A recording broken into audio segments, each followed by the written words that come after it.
la semana pasada nosotros estuvimos trabajando el tema ¿dónde está tu tesoro? Y lo basamos en el relato del joven rico, aquel hombre que fue donde Jesús y le dijo: Maestro bueno, ¿qué haré para heredar la vida eterna?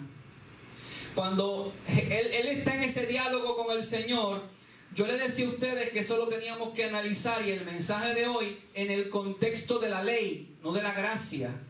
Sin embargo, en medio de ese relato que se está dando, Jesús le toca el punto del cumplimiento de los mandamientos. Y en esa conversación finalmente el Señor le dice: una cosa te falta, vende lo que tienes y dalo a los pobres y serás rico, tendrás tesoros en el cielo. Ahí él se entristeció y se fue, porque el tesoro de él realmente no era servir ni agradar a Dios. Su tesoro, su corazón estaba puesto en el dinero, en lo que él poseía.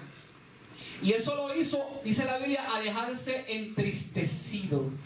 O sea que quiere decir que llegó el punto en que la conversación con el Señor no terminó bien con este hombre, y el hombre tomó la decisión de irse. Establecimos la semana pasada que eso lo que nos demostraba era que esa riqueza que él tenía era su ídolo. Ese era su verdadero Dios.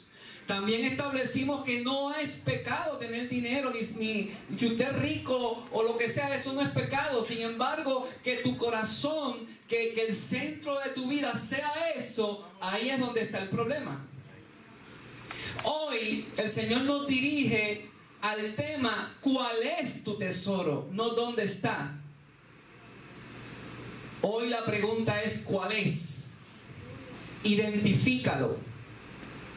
Y aunque yo voy a mencionar 4, que estoy seguro que usted ni se imagina que yo voy a hablar de esos 4, yo quiero que usted vaya pensando e identificando cuál es el tesoro que hay en su vida y que está ocupando el lugar de Dios. Bendito Jesús. Cuando esta conversación se está dando, sus discípulos, los que andaban con Jesús, oyendo esto, se asombraron en gran manera y le dijeron al Señor: ¿quién pues podrá ser salvo? Imagínate, si tenemos que salir de todo lo que tenemos para seguirte, ¿quién se puede salvar? Entonces ellos comenzaron el mismo rocheo mental que le dio al joven rico contagió a los discípulos. Entonces los discípulos del ámbito espiritual se trasladaron al ámbito humano. Y mire, mi hermano, cuando usted se sale del ámbito espiritual y comienza a mirar las cosas desde el ámbito humano, usted va a tener conflictos. Y los discípulos preguntaron al Señor: ¿quién podrá ser salvo? Pero mis hermanos, si ellos llevaban ya tiempo caminando con el Señor le había dado muchas lecciones, y ahora vienen ellos a cuestionarse: ¿quién puede ser salvo?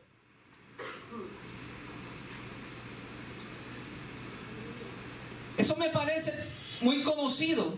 Nosotros los seres humanos, los que le servimos a Dios, estamos toda una vida en la iglesia, y hay momentos en que comenzamos a cuestionar si verdaderamente somos salvos. Si estamos bien, si estamos mal. Y mirándolo, Jesús les dijo: para lo que para los hombres es imposible, mas para Dios todo es posible. Esa va a ser mi conclusión, al final hablaré de eso. Entonces, respondiendo, Pedro le dijo: he aquí, nosotros hemos dejado todo. Nosotros hemos dejado todo para seguirte. ¿Qué pues tendremos? Y ahí Jesús le hace la promesa de que cuando esté en gloria, Él va a tener 12 tronos para los apóstoles. Eso es escatológico, no voy a entrar en eso. Pero entonces Jesús añade: y te mete a ti en el bote. Ahora el Señor nos mete a nosotros en la respuesta que le está dando a Pedro. Y le dice, y cualquiera que haya dejado casa, o hermanos, o hermanas, o padre, o madre, o mujer, o hijos, o tierra, por mi nombre, recibirá 100 veces más y heredará la vida eterna. Aleluya, aleluya, bendito Dios. Y esto se ve, oye, bonito, pero cuando usted se pone a darle casco, y entonces eso le voló más la cabeza a ellos. Imagínate, el Señor le está diciendo, tienes que dejar a tu mujer. Si lo tomas literalmente el Señor le está diciendo, si dejas a tu mujer, si dejas tu casa, si dejas tus pertenencias, si dejas a tus hermanos, si me sigues a mí, entonces vas a recibir herencia. Y el Señor concluye diciéndole, pero muchos primeros serán postreros y postreros serán primeros. ¿Qué significa esto? Número 1. Importante recordar que Jesús acaba de hablar con un hombre que había hecho de sus posesiones su tesoro. Así que esta respuesta va ligada a lo que el Señor estaba hablando con este otro hombre. Cuando Jesús le dijo que debería sacar de su vida lo que era el impedimento de su salvación.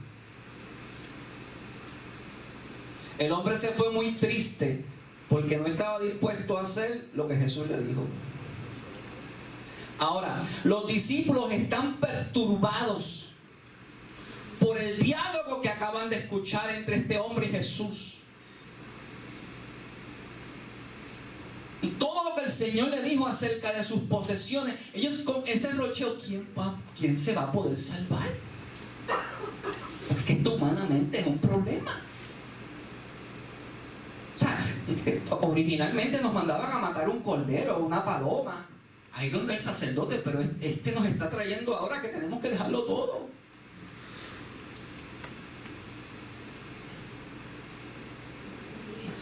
Bendito Dios.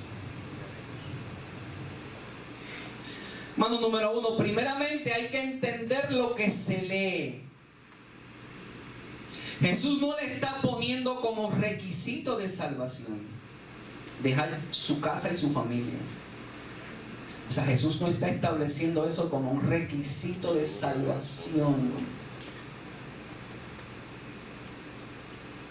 Yo le quiero decir la experiencia que tuve mientras yo examinaba todos los versos bíblicos en todas las versiones bíblicas, que lo dice prácticamente igual.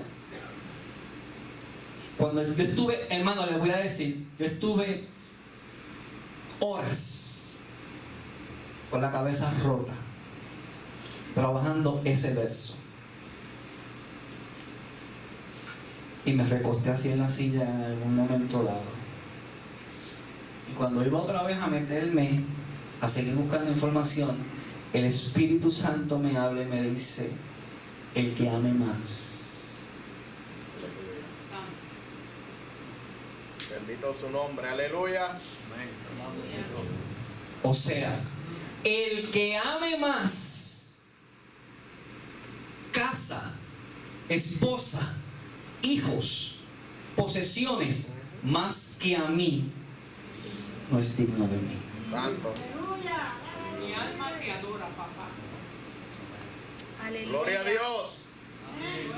Gracias, Señor. Tengo oídos para el oído. Aleluya. No nos engañemos, hermano. Jesús no dijo esto por casualidad. Hermano, en aquel tiempo y en este tiempo hay personas que su excusa para servir a Dios es usar a su familia, su casa y su trabajo. Hello. Aleluya. Gloria a Dios. En aquel tiempo y en este tiempo hay gente que su excusa es su casa, su familia y su trabajo. Pastor, pero tengo que trabajar. Pastor, pero yo tengo familia. Y la familia es primero. Oh, la familia no es primero. Dios es mío.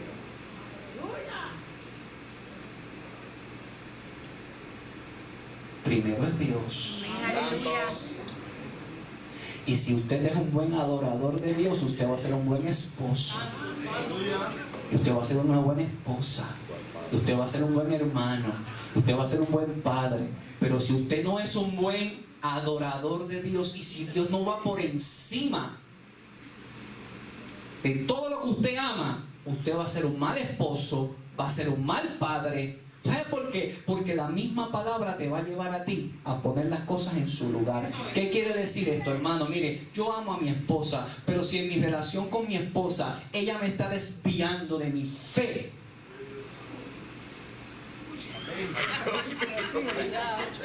amén. ¡Ah!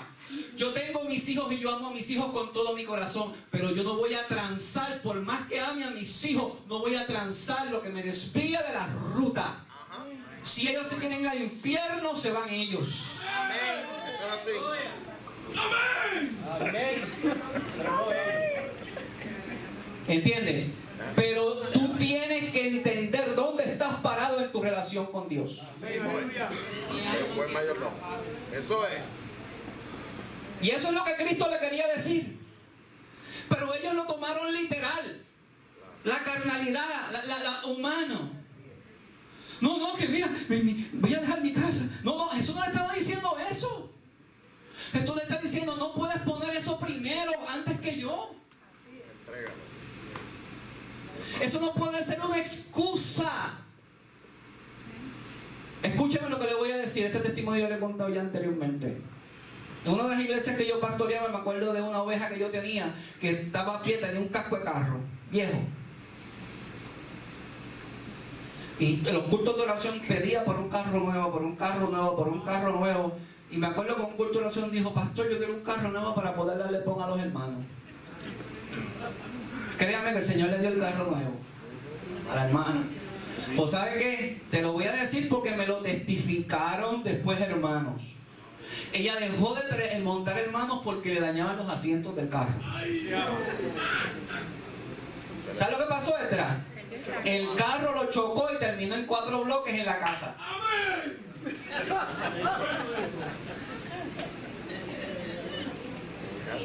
Pues lo que le quiero decir, amamos más las añadiduras que al Dios que nos bendice. ¡Santo!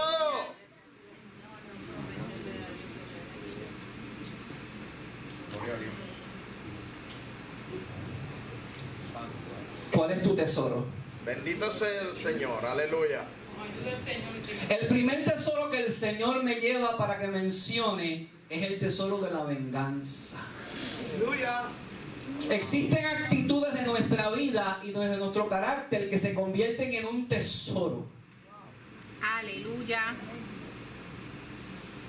Son actitudes de nuestra vida y de nuestro carácter que se convierten en el tesoro de nuestra vida y no queremos que nos toquen esa área de nuestra vida. Y el Señor me dijo, habla de la venganza, que la venganza es el tesoro de mucha gente que los separa de mí. Santo Jesús. Estas son personas que han convertido en su razón de vivir cobrarse una deuda por una ofensa, una herida del pasado. Y por eso no quieren a un Salvador que les hable de perdón. Santo Jesús. No quieren una relación íntima con Dios porque tienen deudas que cobrar. Y la venganza se ha convertido en su razón de vivir.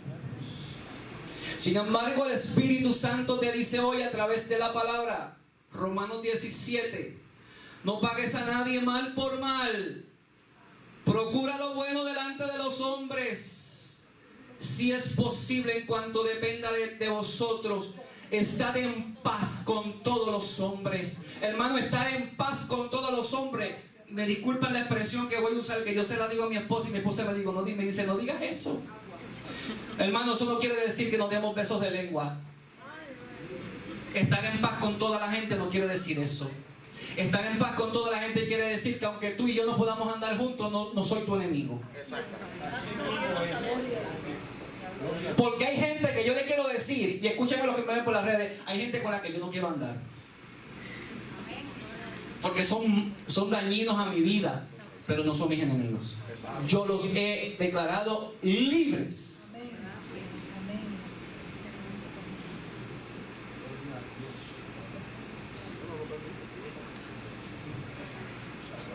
Entonces mira lo que dice el verso 19. No os venguéis vosotros mismos, amados míos, sino deje lugar a la ira de Dios. Deja que Dios se la cobre. No lo hagas tú. Porque escrito está: mía es la venganza, yo pagaré, dice el Señor.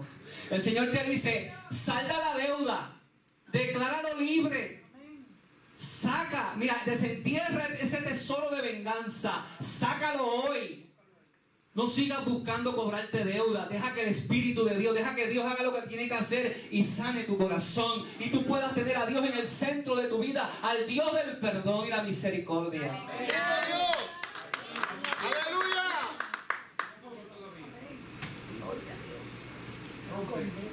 Ay, Dios mío, esto está fuerte. Segundo tesoro, el tesoro del sufrimiento. Hay gente que ha hecho del sufrimiento en sus vidas un tesoro y no quieren dejar de sufrir, y ese sufrimiento les está dañando su relación con Dios. Y usted dice: pastor, ¿qué es eso? Yo nunca había escuchado eso. Sí.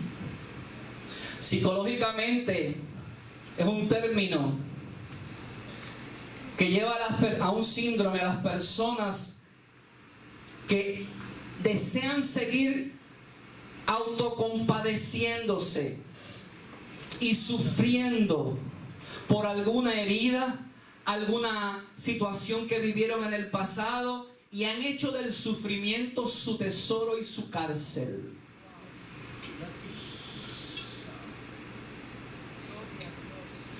Las personas que tienen una aversión irracional a ser felices se llaman personas querofóbicas.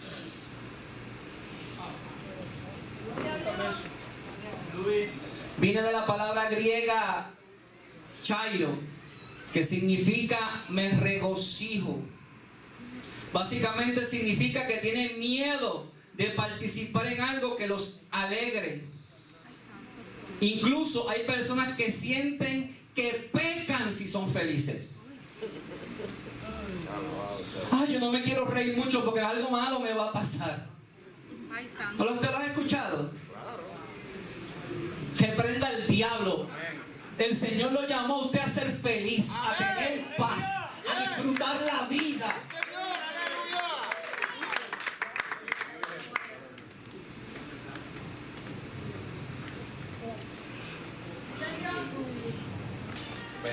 El tesoro de estas personas es la penitencia de sufrir. Algunas personas tienen miedo a sentir felicidad y alegría. Esto no significa que estén tristes todo el tiempo, pero evitan actividades y eventos sociales que creen o que los hagan divertirse. Usualmente es un mecanismo de defensa que surge de un trauma o de algún conflicto en sus vidas.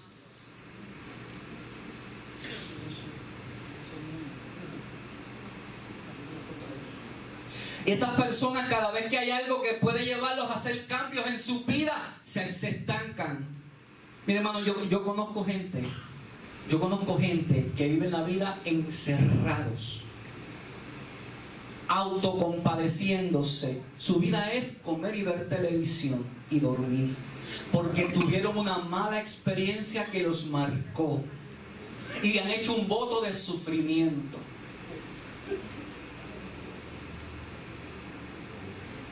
Eso es del diablo. Eso te va a llevar a la tumba, te va a traer más enfermedades y te va a lacerar el espíritu. Dios te quiere libertar de eso. Él quiere que tú desentierres ese tesoro. Has convertido en un tesoro eso porque lo estás adorando. El sufrimiento, no quieres ser feliz. Gloria a Dios.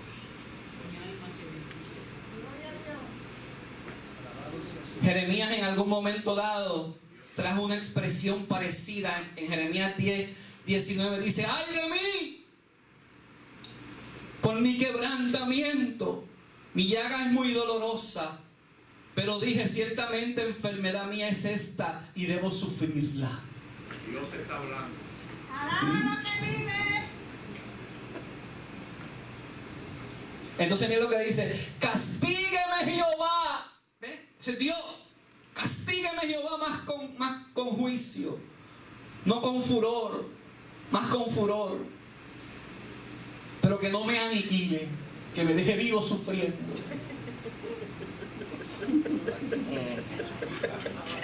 ¿Usted cree que la Biblia no hablaba de eso? Sí, la Biblia habla de eso. Pero mire lo que Dios le responde en el capítulo 15. Lo que el Espíritu Santo le responde. El Señor le dice: si te convirtieres, yo te restauraré. Aleluya. Y delante de mí estarás. Y si entresacares lo precioso de lo vil, serás como mi boca. Conviértanse en ellos a ti, y tú no te conviertas a ellos. Salte del sufrimiento y conviértete a mí, te dice el Señor. Aleluya.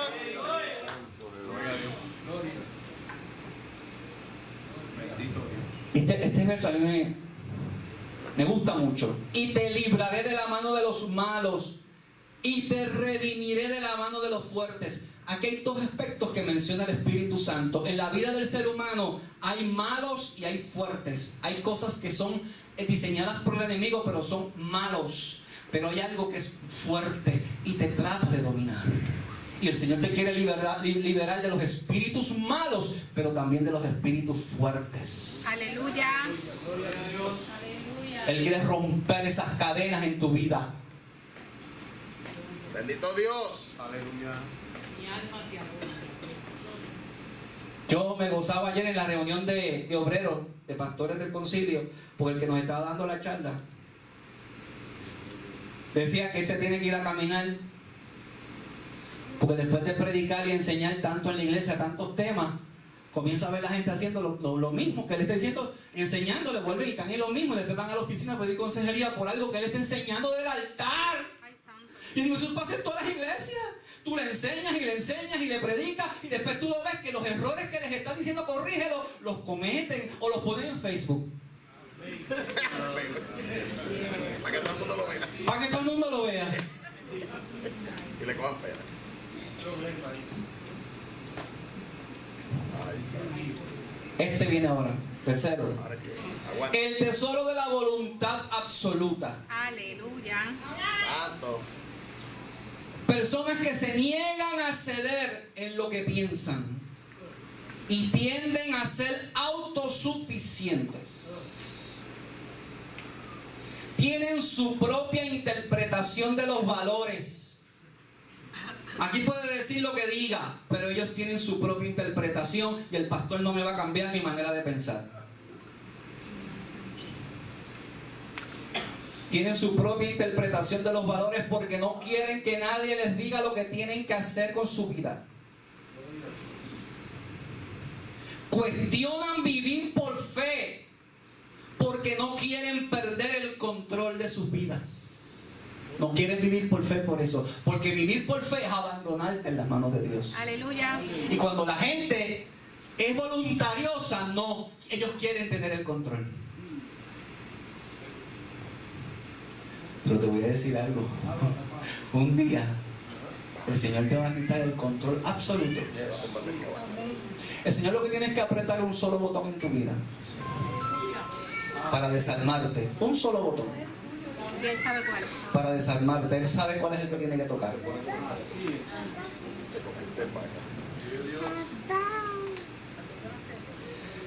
Normalmente esta persona que es autosuficiente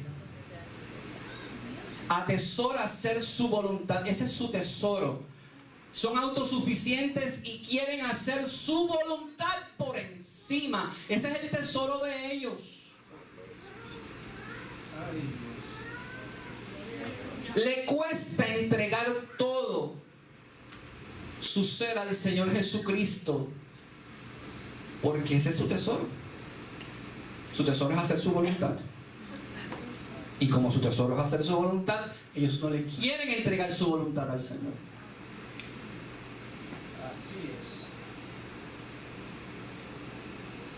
Este fue uno de los... El que les voy a decir ahora es el que yo me negué. Puse resistencia.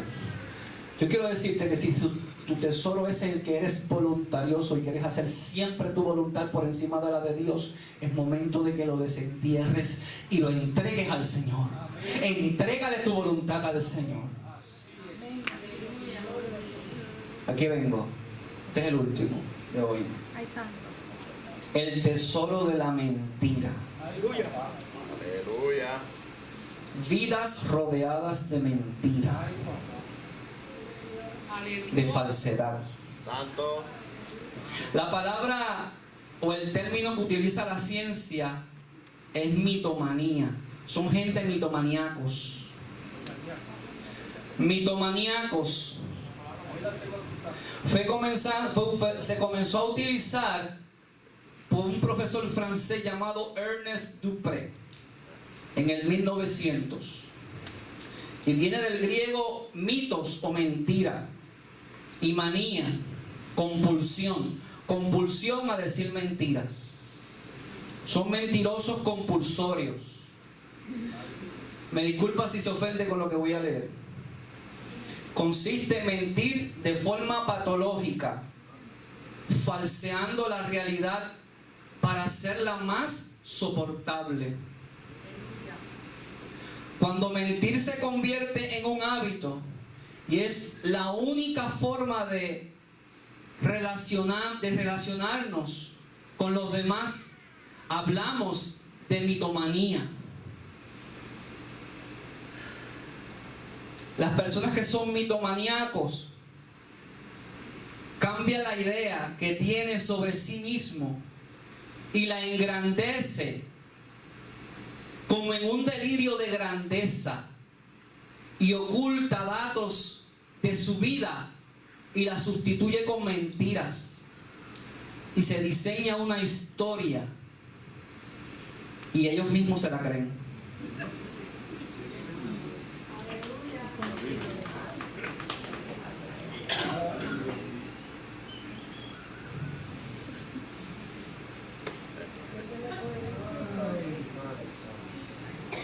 Debido a que han construido su mundo a través de la mentira, no se entregan el 100% a Dios. Porque mientras haya mentira, no hay entrega al 100% a Dios. Mientras haya mentira, no hay entrega al 100% a Dios. No, la Biblia lo dice. No se afirmará. Lo dice el Salmo 1. No va a haber afianzamiento de la vida mientras estén viviendo un personaje. Eso es lo que viven, un personaje. Un personaje de apariencia. Y la ponen en las redes y se sacan fotos. Una vida de mentira que ellos mismos sustentan, ellos mismos se la creen, pero detrás del telón es otra realidad. Hoy como que me tuvieron que haber vacunado o algo. Hoy yo me tomé la pastilla esta mañana, mami. No sé, no.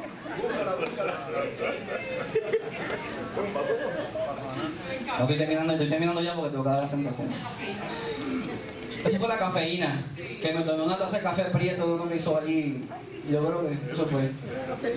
Por tanto, tomad toda la armadura de Dios para que podáis resistir en el día malo. Señor. Y habiendo acabado todo estar firmes, está pues firme, ceñidos vuestros lomos con la verdad. El que quiera vestirse de Cristo tiene que ceñirse con la verdad. Tiene que vivir una vida de verdad, no de mentira, ni de apariencia. Aleluya. Santo. Si tú eres un mentiroso compulsorio, eres mitomaníaco. Y eso te va a alejar de Dios, porque ese es el tesoro que tú has preparado y que te aleja de tu relación con Dios. Tienes que dejar ese tesoro. Aleluya. Eso es un amén mientras.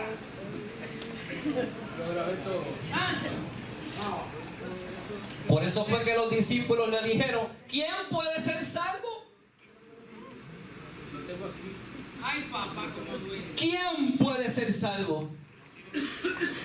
Entonces el Señor les dijo, mirándolos, les dijo, escuchen esto, estoy terminando, El Señor les dijo: lo que para los hombres es imposible, mas para Dios todo es posible.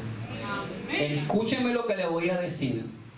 La palabra posible que se utilizó, que Cristo usó, cuando la buscamos en el diccionario Strong, viene del original dunato, dinámico, fuerte, potente. En su forma natural la palabra significa posible. Cristo le estaba diciendo que aunque nuestra humanidad hace difícil que las cosas sucedan, lo voy a repetir, aunque en nuestra humanidad vemos difícil que las cosas sucedan, por el poder de su Espíritu, Señor, todo es posible. Por el poder del Espíritu de Dios será posible todo lo que tú no has podido cambiar. Él lo va a cambiar por su Espíritu Santo. Solo tienes que creer. Puestos en pie. Dios bendiga a la gente de las redes. Dios les guarde.